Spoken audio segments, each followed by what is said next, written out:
Hello friends, मैं हूँ निर्मला। मेरे चैनल पर आपका बहुत बहुत स्वागत है।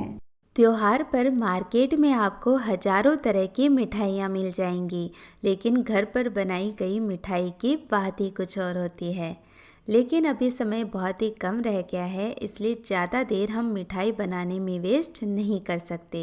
इसलिए आज मैं आपसे शेयर करने जा रही हूँ बहुत ही आसान मिठाई की रेसिपी, जो झटपट बन भी जाएगी और इसे बनाने में बहुत ही कम चीज़ों की ज़रूरत पड़ेगी। तो चलिए दोस्तों, कम लागत और कम मेहनत में बनी ये बहुत ही स्वादिष्ट नारियल की बर्फ़ी बनाना शुरू करते हैं। नारियल की बर्फ़ी को जमाने के लिए मैंने यहाँ पर केक टिन का इस्तेमाल किया है। तो यदि आप केक टिन नहीं लेते हैं तो कोई भी चौड़े किनारे की थाली या फिर ट्रे का इस्तेमाल कर सकते हैं। केक टिन के अंदर मैं इस तरह से बटर पेपर लगा रही हूँ ताकि बर्फ़ी को डिमोल्ड करना आसान रहे। बटर पेपर को निकाल कर हम बहुत ही आसानी से बर्फ़ी को कट कर सकते हैं। बटर पेपर को भी मैंने घी से ग्रीस कर लिया है। तो ये हमारा टिन सेट हो चुका है। तो इसमें फटाफट ही जैसे ही हम बर्फ़ी का मिश्रण तैयार करेंगे इसमें सेट कर देंगे, क्योंकि ये बर्फ़ी बहुत ही जल्दी से जमकर तैयार हो जाती है। तो चलिए, मोल्ड हमने सेट कर लिया है और अब हम एक पैन लेंगे। हो सके तो इस बर्फ़ी को बनाने के लिए मोटे तले वाला ही बर्तन इस्तेमाल करें ताकि नारियल पाउडर इसमें जल्दी से जले नहीं। और अब हम लेंगे नारियल पाउडर। तो मैंने 250 ग्राम नारियल पाउडर लिया है और यदि कप से माप कर लें तो 3 कप नारियल का पाउडर ले लें। तो यहाँ पर जो रेडीमेड कोकोनट पाउडर आता है मैंने उसका इस्तेमाल किया है।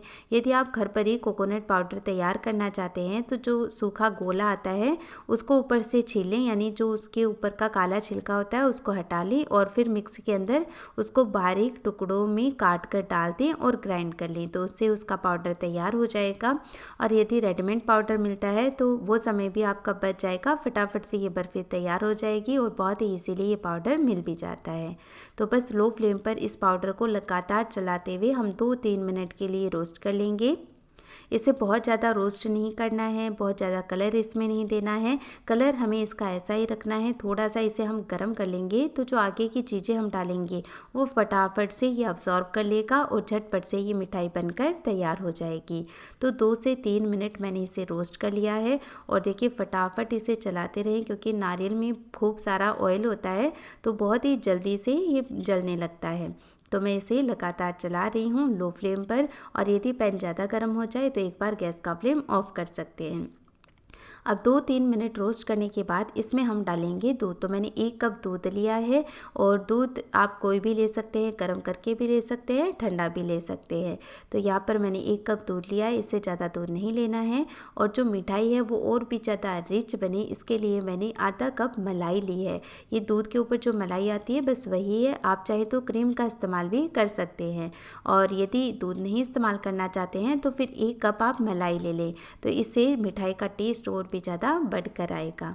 अब हम मिठास के लिए इसमें चीनी डालेंगे। तो मैंने 200 ग्राम पिसी हुई चीनी ली है। चीनी को मैं पीसकर इस्तेमाल कर रही हूँ, तो इससे बहुत ही इजीली इसमें मेल्ट हो जाएगी। साबुत चीनी ले लेते हैं तो बहुत ही ज़्यादा समय ले लेती है ये मेल्ट होने में। अब मीडियम टू हाई फ्लेम रखते हुए दोबारा हम इसे लगातार चलाते हुए एक बार फिर से पका लेंगे। शुरुआत में हमने गैस का फ्लेम लो रखा था, लेकिन एक बार सारी चीज़ें जब अच्छे से मिक्स हो जाए तो गैस का फ्लेम मीडियम टू हाई रख सकते हैं। बस ध्यान रखना है कि इसे लगातार चलाते रहें, क्योंकि 5 से 6 मिनट में ये जो मिश्रण है बर्फ़ी का वो तैयार हो जाएगा। यहाँ पर चीनी मैंने 200 ग्राम इस्तेमाल की है, लेकिन आप मीठा अपने टेस्ट के अकॉर्डिंग कर सकते हैं, कम या ज़्यादा। तो उसी के अकॉर्डिंग चीनी भी कम या ज़्यादा ले लें। बस घर पर मिठाई बनाने का यही फ़ायदा होता है कि यदि हमें मीठा कम पसंद है तो हम कम मीठा डाल सकते हैं, ज़्यादा पसंद है तो मीठा ज़्यादा डाल सकते हैं। और यदि आप ये मिठाई चीनी में नहीं बनाना चाहते हैं तो गुड़ का इस्तेमाल करके भी ये मिठाई बना सकते हैं। तो जिस स्टेज पर हमने इसमें चीनी का इस्तेमाल किया है उस स्टेज पर आप इसमें बारीक कटा हुआ गुड़ डाल दें, या फिर जैगरी पाउडर आता है उसका इस्तेमाल भी कर सकते हैं। तो इससे भी ये मिठाई बहुत ही टेस्टी बनती है और नारियल और गुड़ का तो वैसे भी बहुत ही ज़बरदस्त कॉम्बिनेशन है। तो देखिए मैं इसे लगातार चलाते रह रही हूँ और इसमें जो चीनी होती है अभी शुरुआत में पानी छोड़ेगी, तो ये जो मिश्रण है वो थोड़ा सा एक बार फिर से लूज़ हो जाएगा। लेकिन हमें इसे लगातार चलाते हुए फिर से पकाना है जब तक कि ये अच्छा ड्राई ना हो जाए। जब हम इसे अच्छे से ड्राई कर लेंगे, इसका सारा मॉइस्चर ख़त्म हो जाएगा, तब जब बर्फ़ी को सेट करेंगे तो बहुत ही जल्दी से वो सेट भी हो जाती है और अच्छी बनती है। यदि आप इस मिठाई को और भी ज़्यादा रिच बनाना चाहते हैं तो आप इसमें खोया भी डाल सकते हैं या मिल्क पाउडर का इस्तेमाल करके भी ये मिठाई बना सकते हैं। तो उससे भी इस मिठाई का टेस्ट भी बढ़ जाएगा और ये मिठाई और भी ज़्यादा रिच हो जाएगी। चलिए अब मैं थोड़ा सा इसमें फूड कलर डाल रही हूँ ताकि जो मिठाई है वो देखने में कलरफुल लगे। तो इस कलरफुल त्यौहार के लिए थोड़ी सी कलरफुल मिठाई बनाना तो ज़रूरी है। तो ये कलर को मैंने अच्छे से मिक्स कर लिया है और अब आप देख सकते हैं कि जो बर्फ़ी का मिश्रण है वो एक जगह ही इकट्ठा होने लगा है। अब बिल्कुल भी ये फैल नहीं रहा है। तो गैस का फ्लेम ऑफ कर देंगे और इसमें फ्लेवर के लिए मैं कुछ ड्रॉप्स रोज़ एसेंस डाल रही हूँ। तो इससे बहुत ही अच्छा फ्लेवर मिलता है बर्फ़ी को।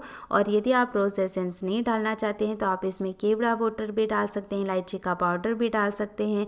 और वैसे भी नारियल का खुद का जो टेस्ट होता है वो भी इतना अच्छा होता है कि यदि आप इसमें कोई फ्लेवर ना भी डालेंगे तो भी ये मिठाई बहुत टेस्टी लगेगी। तो आप देख सकते हैं कि जो मिश्रण है वो काफ़ी अच्छा ड्राई हो गया है। तो अब इस मिश्रण को तैयार किए गए इस मोल्ड में हम सेट कर लेंगे। तो बिल्कुल भी ये मिश्रण लूज़ नहीं है, हम इजीली इस स्पैचुला से इस केक टिन के अंदर ये ट्रांसफ़र कर सकते हैं। तो इस तरह से यदि मिश्रण सेट हो रहा है तो बर्फ़ी बहुत ही अच्छी बनेगी। तो इस तरह से बहुत ही अच्छे से हमने इसे सेट कर लिया है।